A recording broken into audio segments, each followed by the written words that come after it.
প্রিয় উপস্থিতি সাংবাদিক বন্ধুগণ, আপনারা জানেন আমাদেরকে যখন হামলা করা হইল, হামলা কোথায় করা হয়েছে? থানার অভ্যন্তরে। আমাদের উপর আক্রমণ কোথায় করা হয়েছে? থানার অভ্যন্তরে।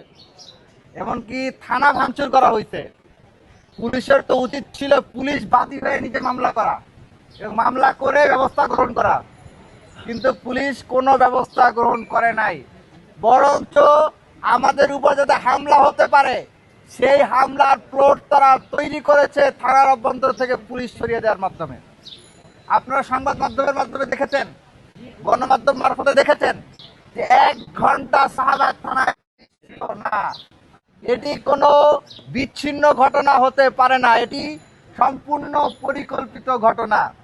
আমরা বাংলাদেশের আইন শৃঙ্খলা পরিস্থিতি যে অবনতির দিকে যাচ্ছে, ক্যাম্পাসগুলোতে যে সহিংসতা উস্কে দেওয়া হচ্ছে বারংবার একটা নির্দিষ্ট সরকারি দলের পক্ষ থেকে,